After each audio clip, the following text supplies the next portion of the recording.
Podcast, episode 883. What the heck is going on? Oh, just watching the world burn, as usual. Literally and figuratively.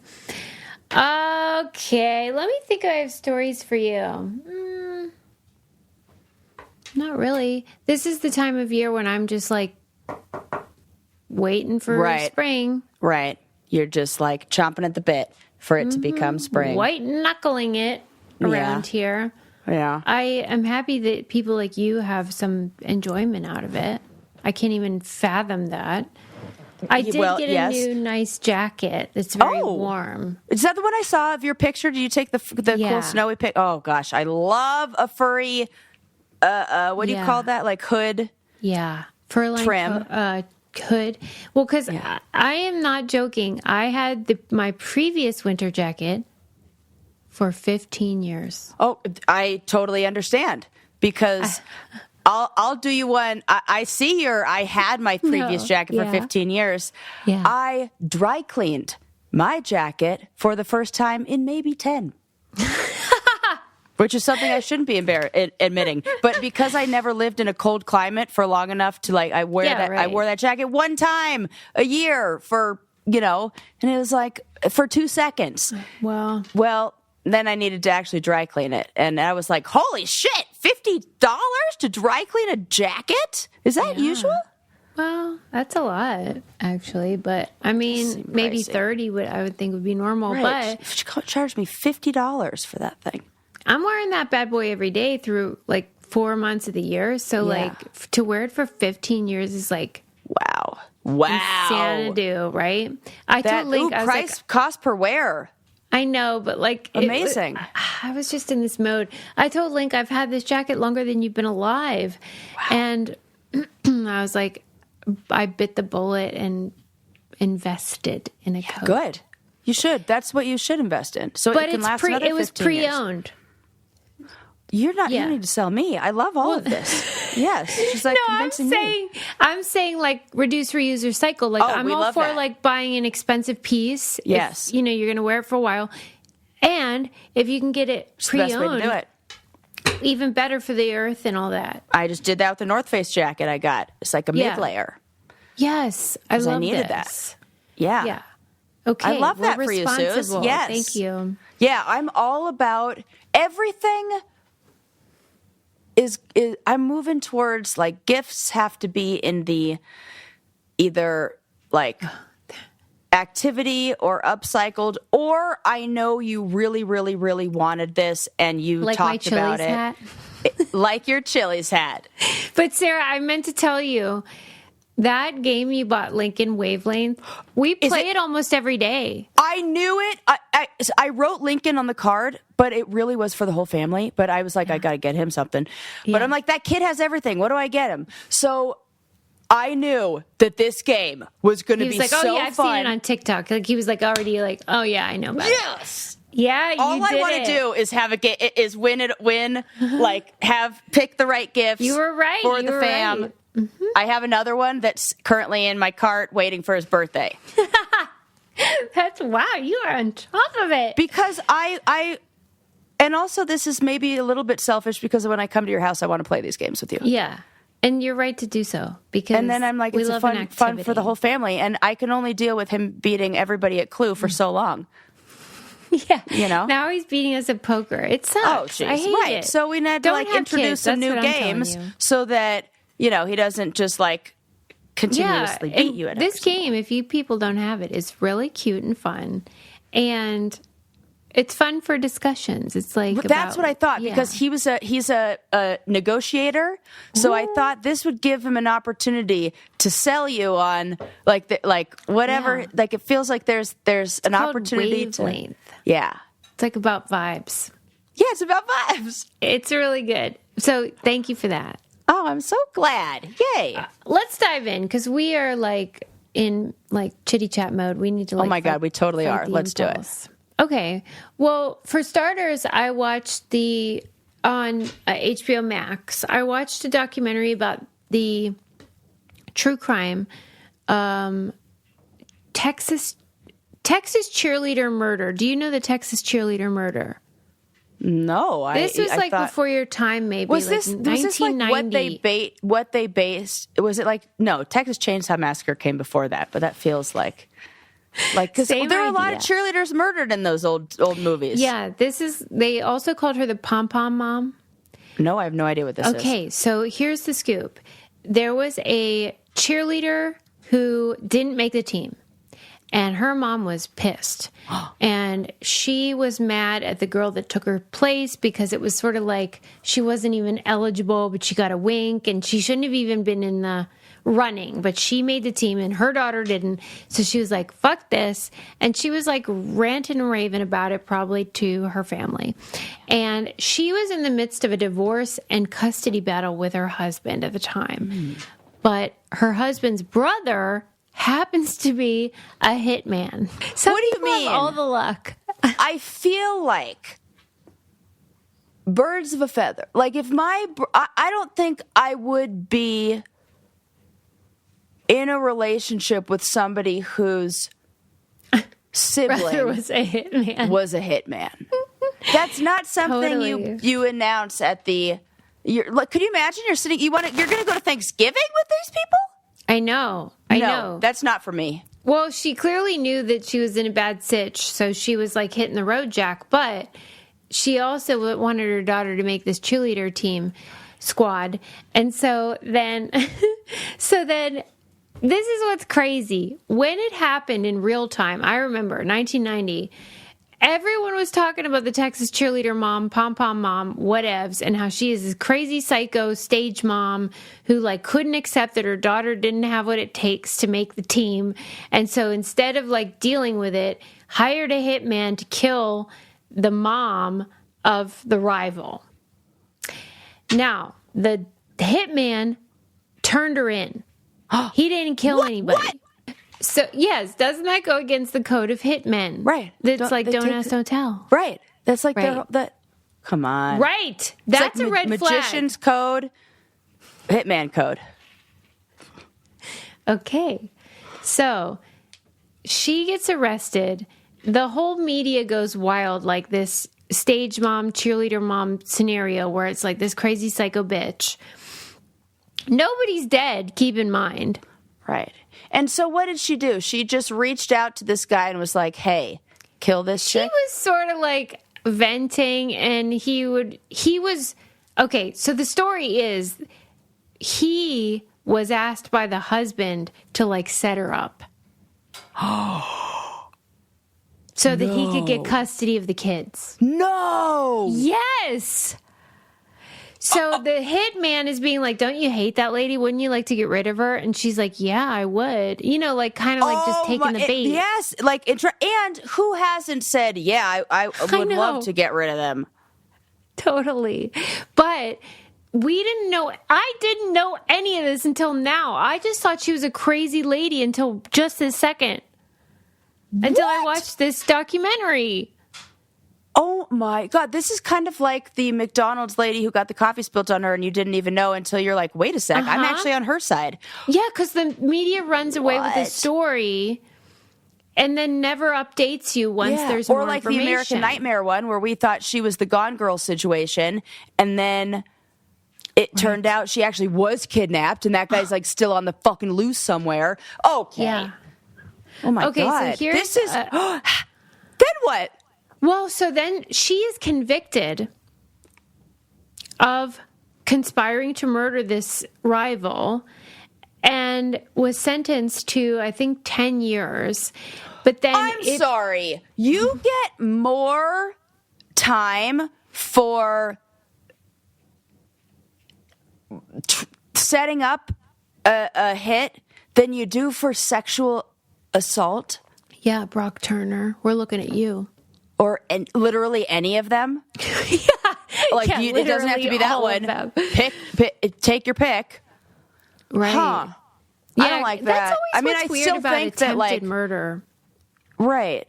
But there's no attempted I don't know. I have a problem. I don't know. Okay. Okay, so she gets the sentence. Then it ended up being tossed out because there was a problem with one of the jurors. So like a technicality. Yeah. But then it was retried, blah, blah, blah. She takes a plea deal. She ends up only serving 6 months. Okay. I guess you could say all's well that ends well.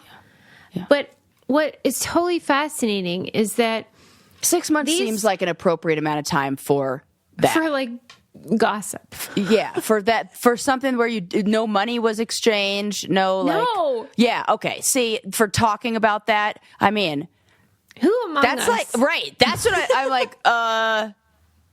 Listen, I will freak it. Like, but I can't say anything like that because that's how my mom ended up on the terrorist watch list. We know this story all too well. We're not going to say anything right now, but let's just say we can relate to this gal. Right? Who can't? Okay, so the crazy thing to me, though, is that the cheerleader and the rival are still at the same school through all of this. Oh, my God. And knowing that she was like, there was a hit out on her. There's a hit out on her mom. Yeah. Oh, my God. And that one of them's last name is Heath and one is Holloway. So they had their lockers next to each other. And they are next to each other in the yearbook for forever. Forever. And that means oh my gosh, that adds a layer to it. So the accused lady's daughter, the cheerleader who didn't make the squad, she's in the documentary. And God bless her. I mean, she seems like such a nice gal. And she didn't even really like being cheerleader. I knew it. I was going to make that joke, but I was like, I won't interrupt Susie. But I was going to fucking say, I bet that bitch didn't even want to be a cheerleader. Like, her heart was not in it. Right. If it was, she would have made the team. In the tryouts, she was probably like not really giving it her all. Yeah. It's fucking cheerleading, right? If you're She's probably so happy she didn't make the team, and then her mom goes and puts a hit out. Oh my God. Okay, so like her whole life, she's having to go to high school next to this other gal, and she was like, yeah, it was pretty awkward. I'm like, you think? Like, that's an understatement. That is the understatement of the fucking century. Okay, but the bigger point really is just how like this stuff, especially during like from like 1985, like the Beanie Baby years. The Beanie Baby years. Yes, I know them well. Yes. Till like 2000, like before the internet really caught on. It was just like relying on the media and sort of like Inside Edition. We got the weirdest stories. Yeah. Lorena Bobbitt. Exactly. Monica Lewinsky. All that shit. It was basically all the women doing Tanya stuff. Harding. Oh my God. It's all the stories of women. Right. Crazy ass women. Because I didn't hear anything about I didn't hear as like a child then. Yeah. I didn't hear anything about what the men were doing and the bad stuff that was going on. Yes. It was all like hysterical women. Hysterical women. That was what trickled down into like what the kids are talking about on the playground or whatever, enough for me to be able to know, have some memory. And meanwhile, it's that's interesting. The dad being a cuckoo crazy custody guy. Right. We never get the update on that. We never hear like, oh, turns out he set her up and he's a fucking megalomaniac. Oh my God. Same with the Gone Girl story. Same with the McDonald story. Those are all women victims that we didn't believe. What the hell? Fuck the patriarchy. I'm just reading that, putting that together. Mm-hmm. I'll tell you what I'm putting together, and that is all the outfits that I got from frickin' Daily Look. Yes. Shopping I cannot tell you. Yeah, go ahead. I mean, I was very skeptical because I have tried these sort of subscription clothes, whatever, and then they come, and they're like fine, but then they're like $1 million, and not worth it. And so I was very skeptical. And then I got my box and I was like, holy heck, they actually listened to what I wanted, which was like solid color. I don't like print. I don't want your florals. Yeah, you never wear prints. It's not for me. Right. I want solids. I want classic pieces. And then they did it. And it wasn't like the price was right. You can put in the quiz like how much you can because afford. this has always been my hesitation. You know, I'm always Right. looking for ways to get to save and to make shopping easier. You know how much I hate shopping of you all hate kinds. shopping. I hate Yeah. it. So I do not want to do that. But I'm like you. I'm like, I don't know. Is this usually are they going to be shitty. able Yeah. to pick for me? You're convincing me. So it's the number one highest rated premium personal styling service, number one. Okay. And like they all say they have like a personal curation. Right. And and then I get my crap and I'm like, I said I hated Paisley. Right. You know? But this actually felt like, oh, someone read my notes and was like, oh, okay, we're going to give her what she likes. Yes, Which I love you'd this. think that would be the best business model. So I don't know why this is revolutionary, but it is. It's not an algorithm. It's an actual human being. And I like just knowing that. yes, that's what they said. There's no algorithm. It's just like That's somebody great. reading That's your notes. fantastic. Give me a real human. And you can try on up to 12 premium pieces per box in your house. They send them to you. And then, you know, pick what you like. Right. And go from there. It's time to get your own personal stylist with Daily Look. Head to dailylook.com to take your style quiz. It's very thorough, by the way. And use code BRAINCANDY for 50% off your first order. Once again, that's dailylook.com for 50% off. Make sure you use promo code BRAINCANDY so they know we sent you. One last time, Daily Look, promo code BRAINCANDY. I was amazed, especially with the jeans, because like Ooh. I am a believer of like the jeans have to be like premium proper. They do. So like when they sent jeans, I was like, there is no way. Yeah. I'm going to post a picture. I was can't like, wait. these are great. I love them. All right. I can't believe it still actually. I can't As wait I'm to saying. see. I'm going to try Okay. it because I hate shopping and your girl needs some new clothes because my body has changed so much since Yeah. my surgery. Right. You must be so sick of shopping. I am so sick of it. Yeah. I just do the thing where I will be like, forget it. I'll just like Right. go wherever and buy the same place I often buy my toilet paper. And I will Right. go and Yeah. Let's stop doing that. yeah, everyone. what are we doing? Right. Okay, so I watched that, and I think you all might like it. It's on HBO Max. Okay. Did you also? This will be the last documentary one I do, but did you watch the Jerry Springer one? I on Netflix? started watching it. I fell asleep to it last night because I Was thought it boring? No, it wasn't you? boring. I think I was just really, really tired. But yeah, it wasn't. I have why I wanted to watch it is because I lived my first house in San Francisco. I lived with somebody who was a dancer and we'll say she worked in the adult entertainment industry. She was a dancer. And yeah, when I naively read that at 18 years old, I thought I was moving in with like a ballerina. In my head, I was like, oh my gosh, I'm going to live with somebody who's like dancing in college. And like, that's it. Nope. Did not know the type of dancing was exotic. She was a guest on Jerry Springer. What was the theme of that I episode? tried for my Love life to triangle? remember, but it was 100% fake. She knew the people, and it was towards the end of the days of Jerry Springer, Okay. and it felt like they were. The jig was up. Yes. Yeah. And she said, "Yeah, I got paid like I don't know, something like $200 for the day, whatever it was not that much."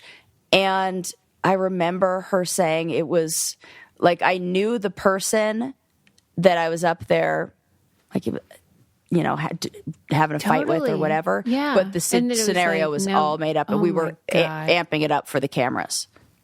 And this was pre me going on reality television, and I still went. Yeah. Okay. Well, the gist of the documentary, if you haven't seen it, it's on Netflix. The Jerry Springer documentary is 2 episodes. The first episode is more about sort of the genesis of the show, how it evolved over time, the type of people they were casting to tell their stories. One particular funny part was about how, like, I think it was like 80% of their guests came from this triangle in the United States, which was like Kentucky down to like Alabama. type of deal. So it was just like the sort of Appalachian / Southern contingent. Yes. Of like people with sordid pasts and stories and wild relationships. So that was the first episode, and it was kind of fun to watch and kind of fun to see how they developed the show and why, and the way that ratings were measured and how they knew they were never going to beat Oprah. And so it then became about like just second place, right? And didn't it seem like I vaguely remember before I fell asleep hearing that was a time where we were just flooded with talk show hosts. And there were so many shows. Yeah, Donahue, Jenny Jones, Rolanda. There was a million. Yeah. Sally Jesse Raphael, Ricky Lake. Yes. Mari Povich. There really were that was the heyday. Right. And some went in one direction and some went in the other. So if you have Oprah on one end of the spectrum, you have Jerry Springer on the complete other end. Yes. And it's, seemingly fun and games and silly, and everyone's in on the joke, and it's like nonsense and trash, whatever. Is everyone in on the joke? The audience? The viewers at home? The ones who might be in that triangle themselves? I guess it depends on what you think the joke is. That's a very good point. Like the joke being those aren't actual real people with real relationships, that they're I think most of them were for most of the time. Yeah. I think it was only fake very late in the game. Yeah, kind of like our shows. Okay, where, I see. They just were good at casting for a really long time as they were on the Real World. And then people started faking it at the end. I got it, because then they knew what they wanted and they catered and played to the audience. Okay, like the participants. Because I guarantee you that they maybe did a casting call at whatever strip club she worked at or wherever whatever community she was involved in, and they were like casting for and they set it up in a real way, and then her and her partner, whoever it was, said, I know what we do. Cooked up a scheme. Yes. Yeah. That's 100%. And they're like, yeah, go with that. And they didn't care to investigate, is this a real thing? Because who cares? Well, and that's what happens. And who does care? If everybody's in on it, right? Nobody gets hurt. The viewers like it, the producers like it, and the cast is fine. The trouble is, like you said, when not everybody's in on the joke, or when some people don't think it's a joke at all. And so the two things that stood out to me.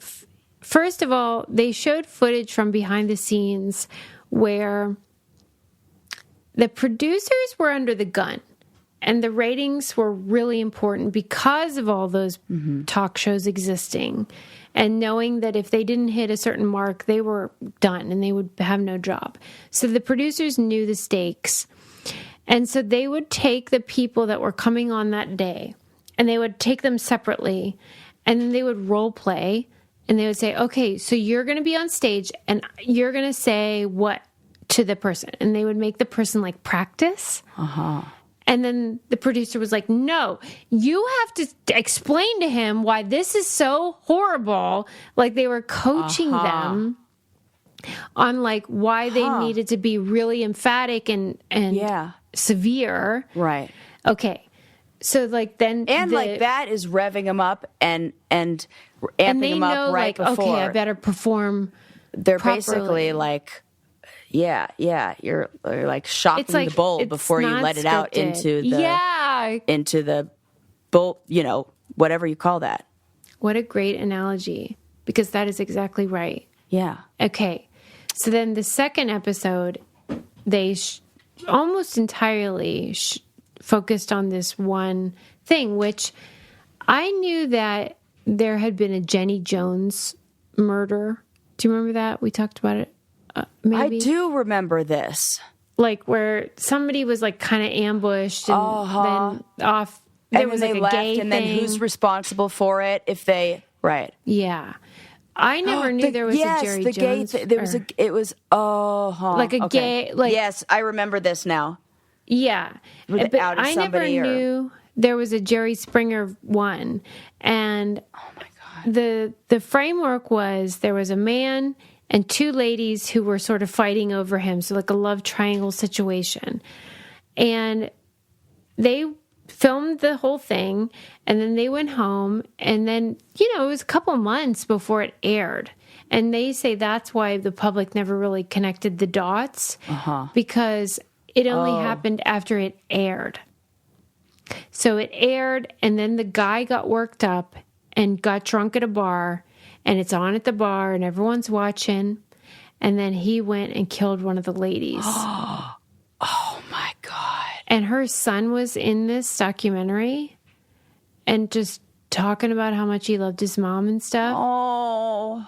And it's like, all the frivolity and nonsense from that first episode that, like, we all are subject to in Party 2, where we watch those episodes and we're like, oh my God, he's in love with a horse. Right. It's crazy. See these, like, real consequences of, like, the producers trying to up the ante and, like, putting people in this position. Of like a boy who lost his mom. Real stories. Right. This is like a real normal lady. Oh my God. And then you're like, oh God. They did everything. It feels in a way like they loaded the gun and gave him the bullets. And I know that's not how that works, but. Well, but I mean, the Jerry, R.I.P. Oh my God, I forgot he's dead. Yeah, he died, and like everybody that worked with him raves about him. That he was like just the nicest guy, and like totally not involved with casting, wasn't like pressuring anybody to do anything, but like he almost felt like he had this attitude of like, oh my God, don't do that. Like, are you sure? Like, oh no, why are we doing this? Yeah. Like the whole time. And they were kind of like, yeah, they were sort of emphasizing that like, this is a guy who was not the problem.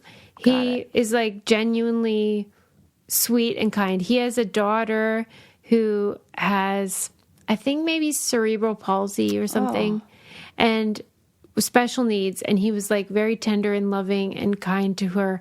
And at one point, she even wrote an op-ed to say, stop maligning my dad. He's not a monster. He's a sweetie pie.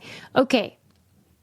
I get what they're saying, but I'm sorry, your name is on the marquee, sir.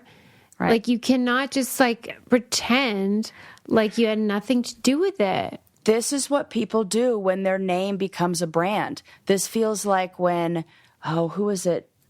Was it Tyler Scott who had the fans that were trampled at the concert and died? I think Ariana Grande had that happen to her, maybe. Or somebody else did too. No, that was Gomez? Whoever Kylie Jenner's boyfriend was. I think that's Travis baby Scott. Daddy. Travis Scott. That's the one. Travis Scott. Yeah. Yeah. And then people died. Right. And it's like, and they were like, what? I didn't know. I don't care. Right. It's like your name attached to it. There's this idea that like, well, that's the brand, not them. And it really, like, oof, I don't know about that. Well, and this is even worse than the Travis Scott thing because, of course, this was by design. Yes. It was the nature of the show was to put people in those situations. And that really does seem like it's not if, it's when that happens situation. That's exactly right. When you really think about it. Mm-hmm. Because those scenarios, the scenarios that are featured, don't exist if there isn't low education and low resources. That's right. And so you are going to you're going to use. You're exploiting. Yes, you're exploiting a vulnerable population. Yeah, and Thank you for leading me there. That. No, they did say that, how like people were just stoked out of their minds because they would get like a limo to pick them up to the airport, and they'd get a hotel in Chicago, and most of them had never even been to Chicago. Right. And that this was like fucking Tinseltown. Right. Big time. And you're creating real, like you're throwing gasoline on these problems and not providing any resources and not providing any help to people who already are vulnerable. That's the part where it feels like this was inevitable. This was going to happen. Yeah. And okay, fine. If that's your business model and you want to stand by it, but don't be like, what? I didn't know. Right. You can't have it both ways. Because it does feel like they should say, okay, if we're going to make the show about, and some shows are better at doing this now, that if we're going to make the show about, this is why I'm mad at MTV for not doing this, we're going to make the show about infidelity. Well, we're also then going to provide you guys, if you come on the show, we're going to provide you guys like 3 therapy sessions or couples therapy sessions afterwards. If you don't do that, it kind of reminds me how The Real World and those shows would love to feature difficult topics, difficult subject matter, things like that. And then at the very end, do that black screen with, if you or anybody else needs help, call da-da-da-da-da-da-da. Yeah. And it's like, you didn't even give that option to me on the show. I would have loved you to just come up with a black sign as I was dealing with all of my emotions in the Real World house, which now I realize was way fucking heavier than I thought when we went back there and I had a full-blown, meltdown, panic attack, breakdown. I haven't even, fully processed what that was like, and nobody said, hey, here's a number that you should call. I would have loved just that. That is like the actual least that you could do. And they didn't do that. Yeah. And if you would like to talk to somebody for any reason whatsoever, this show happens to be sponsored by BetterHelp. Yes. And so you can do that. Yes. Wouldn't it be nice if you were told that? Yeah. Yes. With a real therapist. This show loves therapy, and we all freaking need it, even if you think you don't. I love, love, love, love the therapist that I found through BetterHelp. You're so lucky. I love her. Shout out to Sherry. Okay. So I don't know how it works with BetterHelp. Do you think I could go on and be like, I want Sherry? Yeah, they will give you options, but they will even better. They give you a questionnaire, and they match you with a therapist that has the training and is the most appropriate for you based on what you're looking for, based on the things that you like. Like if you want somebody who has a religious or spiritual background, if you want somebody who is male or female or older or younger or LGBTQIA+, all of that available. But the other part that is so great is if you feel like you aren't connecting with your therapist, you can switch at any time, and they'll be like, here's some more, and then you can talk with them first to make sure it's a good fit. And everyone should should feel like my therapist gets me. If you don't feel like that, you're matched with the wrong therapist.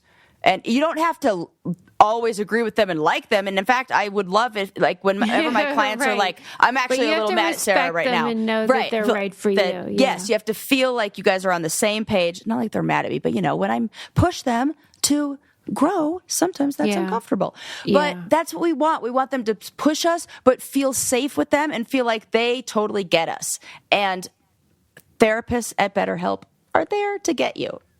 Write your story with BetterHelp. Visit BetterHelp.com/braincandy today to get 10% off your first month. That's BetterHelp, HELP.com/braincandy. Frankly, if you don't need therapy right now, can you reach out to me and give me your secrets? Right. Because everyone I know is in some deep shit. Okay. Right. All right, Sarah Louise. Yes. We're moving away from documentaries. Jerry. Yes. I read this really cool story in the New York Times about a man who was a security guard at the Met and now has his art in an exhibition. He is a sculptor from Whoa! Egypt. And it is just so heartwarming and delightful. You cannot believe. Well, that's like the story that you always hope to hear. Yeah. Tell me. Okay. This guy grew up in Egypt, and he was one of those lucky people that always knew what he wanted to do. He always felt drawn to art and stuff. And he was lucky enough to have a family member who could get him involved in a school that taught him how to work with different textiles and art and stuff like that. So from the get-go, he had some luck, but just getting to the United States was difficult. Getting a visa and all that was hard. Then once he got to the United States, it took him 6 years before he could even get a job at the Met as a security guard. Wow. And it also took him that long to get his green card. Look at how he persisted and said, that is that's why my I goal, wanted to share this story. I never gave up on my goal. This story has all the things that I want to emphasize to people. As you just said, persistence, but some other things I want to emphasize too, where, you know, we think of people as like lucky, but you know how like Oprah always say like luck is preparation meeting opportunity. Yeah. But like as annoying as that is, it's like true. Yes. Where as all those cliches usually are. Yeah, this guy really did the work and was keen and trying to make it happen, but like there was still some element of like serendipity that was required. So what happened was he was working as a security guard at the Met, and this guy approached him, as people often do, to the staff at the Met and said, "Can you show me where this particular piece of art is?" And it happened to be a particular piece of Egyptian art. And this guy is Egyptian. And so he directed him to the piece. But then he said, "Why do you like this piece?" Okay, so now we show curiosity. Yes. We love that. We love that. That takes something. You have to have something. You could just have walked away. You could say, "Here's the piece. Bye-bye." Oh! Okay? And it's like a spark that like something like compels you. I have to say this right now. I love those moments. That's a sliding door moment, okay? Okay. So then the guy pulls out of his pocket a badge. He's not just a man, he's a curator of the Met. And he's curating an Egyptian exhibition about Egyptian art. And so then my man, Khalil, the security guard, says, "I'm an Egyptian artist. Oh my God. And I'm a sculptor. Let me show you my work."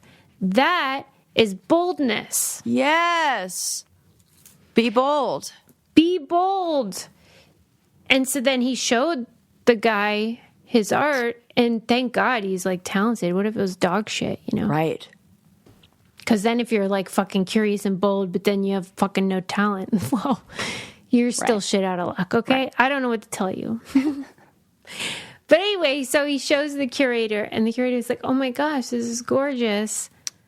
Okay, so they met for 5 minutes and then parted ways, but then it changed that security guard's life forever, because the curator then thought about it and was like, "You know what? My whole exhibit is like old Egyptian art and new people and how they're doing it. I can include him." So then he invited this security guard to create a piece. And so he found this like wood stump in Central Park or somewhere nearby and then like sculpted it. You wouldn't believe it. I'm going to put it on my Instagram. Yeah. The piece is gorgeous. He found this like wood log stump thing and then created a lady, like a bust with a braid, and it's gorgeous and amazing. I don't know how anybody does any of this stuff. And it's just extraordinary because at the Met, they always have like a employees night where like anybody that's an artist can like show their work and people can come and look at it. But this was the first time that an employee was like in an actual proper exhibit. Wow. And it really, I love that story. Yeah. And it really shows like even when you said, what if the art was dog shit?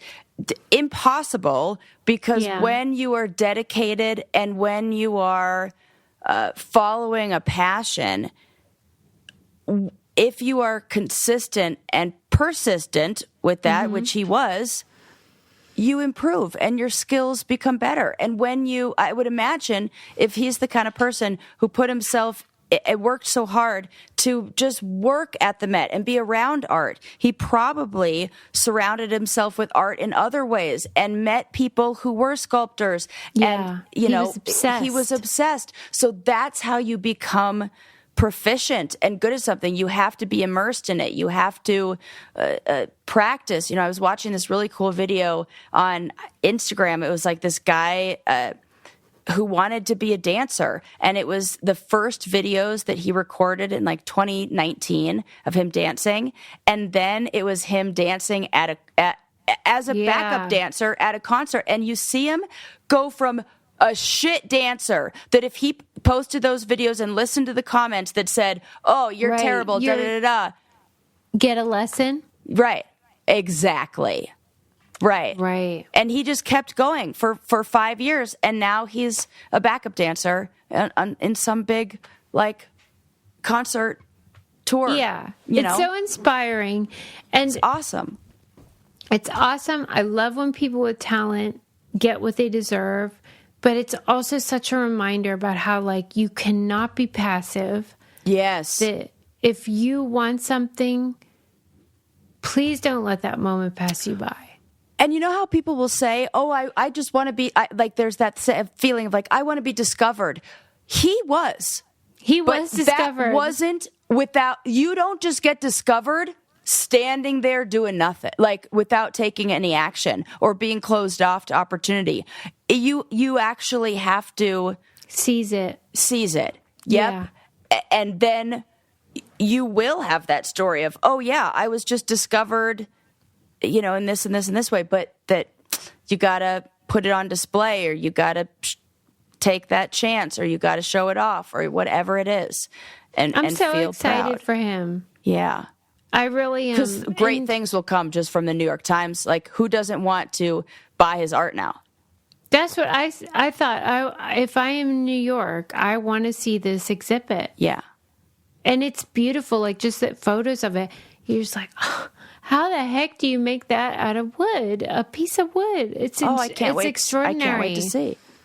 And his like love for Egyptian art makes you think, well, I want to know about Egyptian art. This is fascinating. It's really contagious. We really do just have, we as in like maybe people who grew up in, went to elementary school in United States, weren't really taught about modern Egyptian art. We know about what was basically stolen. Yeah. And and I like the knowing about the current artists that are coming out of there whose art is probably rooted in a lot of those like traditions and styles of the past anyway, but with more of a cultural understanding than we could have, just like going to the museum. Yeah, it's like a celebration of all that makes them great. Yeah. Without the colonialism. Yeah, that's what I'm saying. Thank you. I love that. I'll tell you what helps make me great, and that is Nutrafol. Am I right? Hey, you are. I've been telling. I get messages. It's funny because I know you get this too. Yeah. I get messages all the time saying, is that really real? Is that really the deal? And I'm like, guys, I have seen it. I have lived it. I know Susie's ponytail is forever changed. My hair is longer than it's ever been. Look at how long. This is so past my boobies now. Ooh. I mean, Sarah, it's actually annoying with Sarah because I cannot believe how long her hair is. It's extraordinary.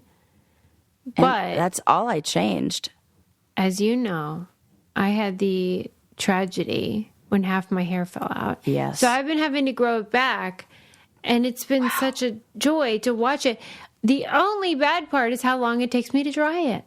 Oh, yeah. And sometimes I get annoyed, and then I'm like, this is good news. It's a very good thing to be annoyed about. Then you can do that thing where you're like, oh my God, it just takes me so long to dry my hair, where you're like complaining, but also bragging. No, it's amazing. Nutrafol is the #1 dermatologist recommended hair growth supplement brand, trusted by over 1 million people. You will see thicker, stronger, faster growing hair with less shedding in just 3 to 6 months with Nutrafol. Every single time I go to my bleaching session, she says, I cannot believe how little shedding there is. Yeah. Because it used to be like good. A lot. And now there is not. So start your hair growth journey with Nutrafol for a limited time. Nutrafol is offering our listeners $10 off your first month subscription and free shipping when you go to Nutrafol.com and enter the promo code BRAINCANDY. Find out why over 4,500 healthcare professionals and stylists recommend Nutrafol. For healthier hair, that's Nutrafol.com, spelled Nutrafol.com, promo code BRAINCANDY. That's Nutrafol.com, promo code BRAINCANDY. Man. Oh, I messed my whole screen up. Okay, next up. Oh, I saw this adorable cutie patootie thing. You know how we hate Guinness World Book of Records? Yeah. Well, I have an exception. Okay, I love exceptions to these It's like kind of things. the exception that proves the rule, really. Yeah, yep. There's always a couple of them. Oh, my God. It's so cute. This guy, Gary, started in the 1960s, 1965 to be exact, creating... I didn't know this was a thing in the 60s, but evidently they were making gum wrapper chains. Oh, I made those when I was a kid. Are you kidding me? I could make one for you right now. Yeah. And you would fold up the wrapper. You fold it in half, then in half again, then you fold one side in, so it almost looks like a paper clip, and then you fold that in half, and then you slide it into the other, and there you can link them together, and it makes what almost looks like a little chevron print, like zigzaggy. This is so funny. Yeah, I made those all the time, and in like, I don't know, 5th or 6th grade or so, we went crazy with it and like made it just as long as we could. Yeah, it's fun. Okay, I'm in already. Well, evidently, Sarah and Gary weren't the only people doing this, especially in the 1960s. This was like big time fun. And in the 1960s, the way that you would do it is that you would create a gum wrapper chain that was the length of the height of your significant other. And so whatever height your partner, boyfriend, girlfriend, whatever was, that's the size of your chain. Well, Gary here has been making gum wrapper chains the height of his wife since 1965. The very specific height is very funny. She is 5'3". And she has fucking had it with these things. And that is the best part of the whole video. Of course on she YouTube. has.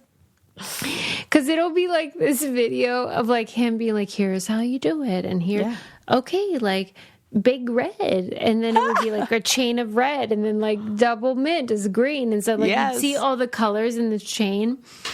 And then they'd cut to her and she'd be like, when we started dating, he never told me about the gum, you know, like. I love this. Or his other eccentricities. And so, like, when they first got together, got married, these fucking gum wrapper chains were everywhere. All over their whole house. And she was like, and that wasn't fun. And then one day she told him, like, you have to contain these to one room. Like, it's me or the gum wrappers. Basically. And yeah. Yeah. Gary. Yeah. And so then he contained them, and he had these like bins specially made. They're like see-through, and you can see the whole chain. And like he has the first one like available, but then like they go inside, and then it's 2,800,000 gum wrappers. What? I'm almost more impressed that he chewed that much gum. I don't think he's chewing it. You think he's just getting the wrapper? Yeah. I think he's tossing those babies. Like, wait a sec. That feels like, I feel like that's the whole point of this is like you have a piece of gum. They didn't say. And you're like, I'm not going to throw this wrapper out. And then you just do something with it. But you don't like, and you naturally grow the chain as you acquire wrappers. Because now it feels like compulsive and like if you're just going to the store to buy gum and then you're like throwing out the gum and you're just looking for the wrapper. That's not why we were making the chains back in the day, but clearly we are motivated by different people or different things. Well, I know, but like he doesn't have to make one every day. No, he does make one every day. Okay. Then he definitely is. That's too many. I knew you were going to say this. And I was like looking for his signs in the video that he's like on the spectrum or something. That would be my guess. There was no sign of this. Okay. Like, interesting. I would not guess it, but apart from this chain. And she said, what does he believe is going to happen if he doesn't make it? Because this feels now like OCD.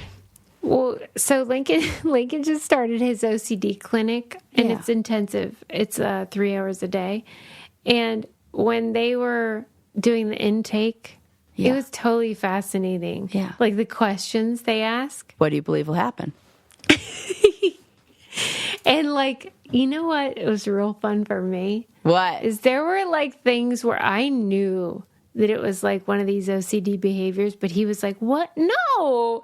But then in the thing, they'd be like, is there anything else? And I'd be like, yeah, there's this one thing that he does that seems to me. Yeah. And then they'd make him rank it 0 to 10 or whatever. Yeah. And it would be like a 5. Well, okay.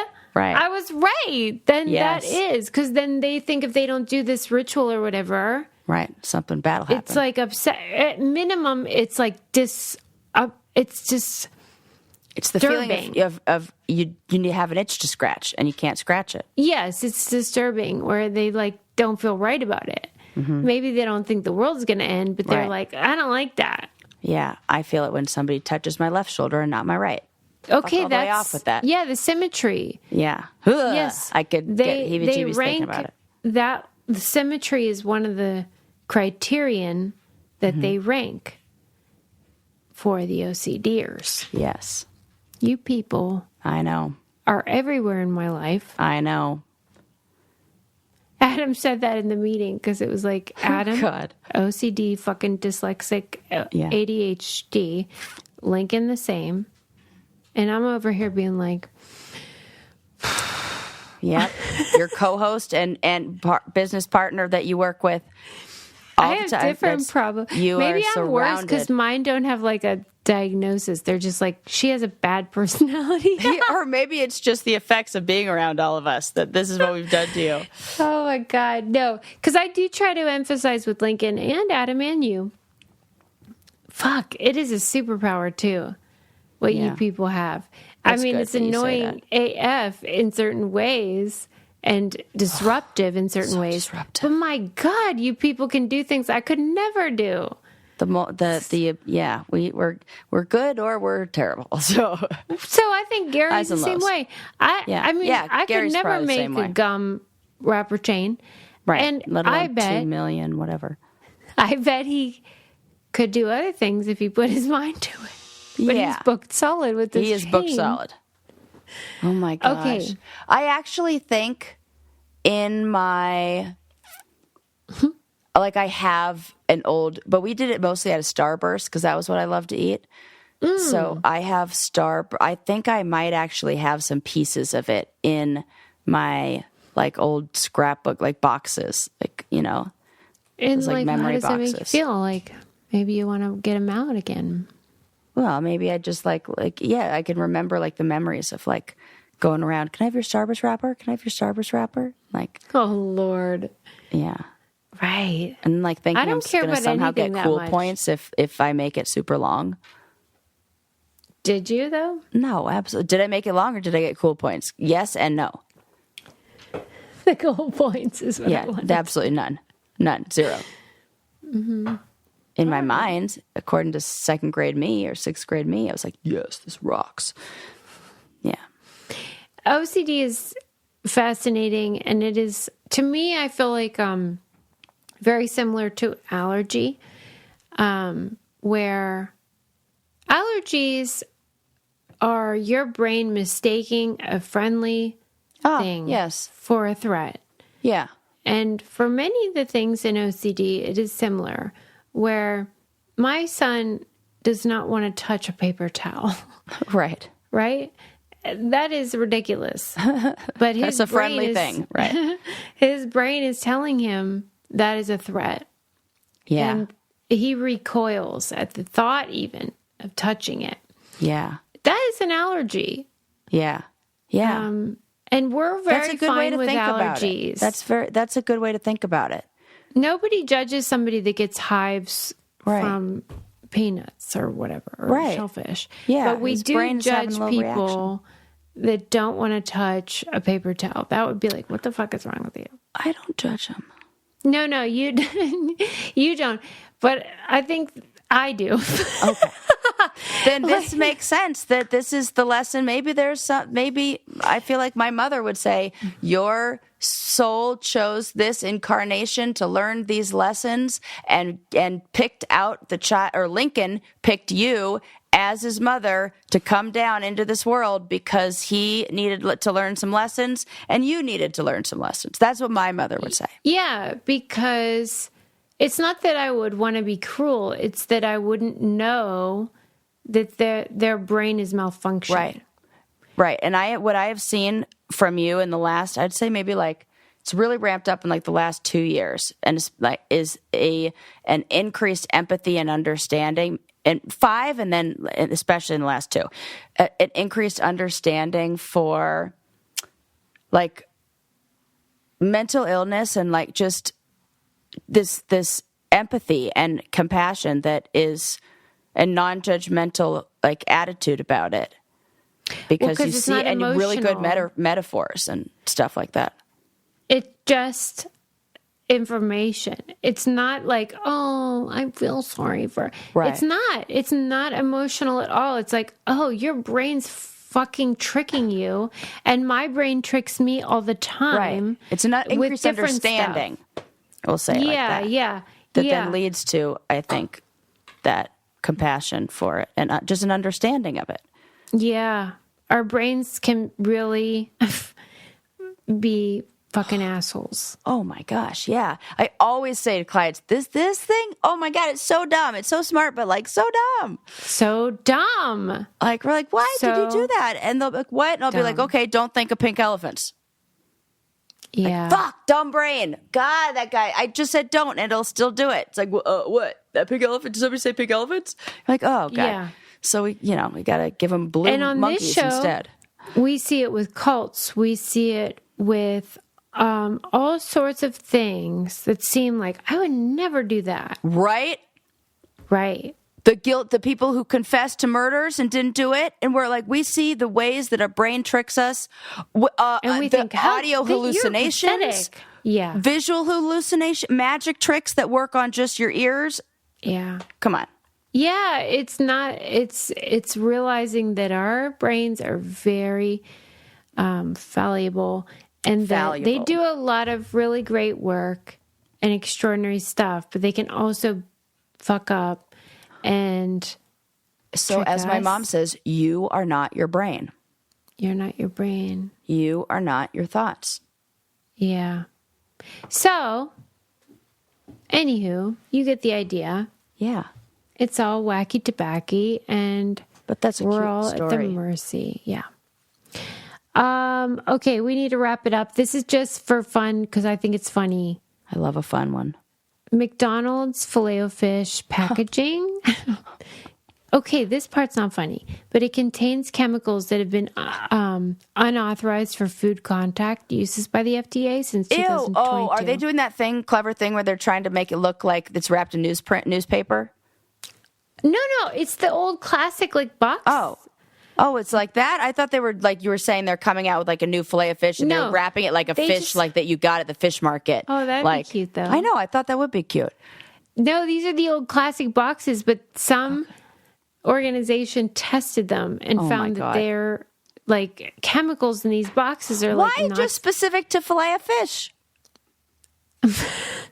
Why isn't it all the? Wouldn't you use the same box for everything? Okay, good question. I've never ordered one. Have you? Oh, my grandmother loved them, but I would. What was the box? Was it silky? I feel like it's that slick. I don't know. Because here's why it doesn't make any sense that it would be any different. The filet is not touching the box. The bun is. And the bun is the same in the Big Mac, the hamburger, the Filet-o-Fish. It's the same bun. So then why the box do you need must be different? The box? Yeah, it's definitely got to be a different box. Then that's they printed. There must be something about the printing of the box or the colors in the Filet-o-Fish logo that don't print at the same factory that the other McDonald's things print at. Why are we printing that in a different way? I don't know, Sarah. I'm gonna ask questions. McDonald's. Okay, all I know is that I thought it was funny. It is hilarious. No, I didn't. You haven't gotten that part. I was like, this is already great. Chemicals. The funny part to me is that the tests. This was in an actual article that made me chuckle. Okay. The tests were conducted by the group Fuck McDonald's. Oh my God. And all 6 chemicals have been linked to an increased risk of impaired male reproductive development. Or, as Fuck McDonald's puts it, they'll, quote, super shrink a peen. Oh my God. Okay, decreases. It's a hormone disruptor. Yeah, sperm or something. Yeah. No, your hormones. That seems like it messes with if it's shrinking your peen. That what the fuck? I love that. Let's say you hated McDonald's, right? And you were like, let's make an organization to show how terrible they are. What would you call the organization? Think smarter, not harder, or work smarter, not harder. Fuck McDonald's. I think I would come up with a clever acronym or something. At minimum. Yeah, but they're just straight up saying it. Yeah, like McDonald's. Yes. Oh my God, that's so good. Susie. I know, it's wasted. It's all wasted here. That's so good. Thanks, Sarah. Anyway, so don't eat that Filet-o-Fish, especially I'm looking if you at the sperm. box. Oh, yeah, okay. What do you think? It's blue. I know. That's it. That's Trouble? The color difference. Because because you have they to say, stick to earth why tones. Is this different than the other ones? And it's because of that's, I don't know any other boxes that are blue. And so I think that the blue coloring or whatever is the thing. Well, wouldn't they just go with earth tones though? What are you doing? I don't know if McDonald's big, if they're the thing that they're thinking about is the nutrition or health or how the chemicals that their customers are getting exposed to. Yeah, I think that may be sales. last on the list. Yeah, because their French fries, please, they stopped. They did nothing different after that study was done of the French fries that they put out, and they ended up having to cancel the experiment after 2 years because the McDonald's French fries never grew bacteria or mold because bacteria will not recognize it as a food source. That is really disturbing. If there is no other piece of information that you take, that to me was enough to say, oh, well, I'll have never put that. Why don't you just eat a fucking crayon? Right. Totally, I agree. Or those packing peanuts. That's basically the same thing. Mold won't grow on those. Mold won't grow on my French fries. Exactly. Don't do that. Thanks for listening to the podcast. If you're McDonald's and want to sponsor us, I will happily delete all of this. I love Mickey D's. You know that I'm loving I do. it. I actually do love it. And I know you do. I still want to tour the Chicago facility because I don't care. It's sort of like, the truth.com campaign about cigarettes.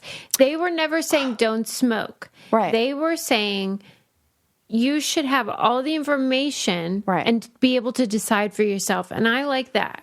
I want to decide if you're carcinogenic. Okay. Right. Just tell me, and then I can decide if you're delicious enough for me to eat you. Yes, this is, yeah. That's all I'm saying. I just don't want to be lied to. I'm with you. All right, people. We'll see you next time. Bye.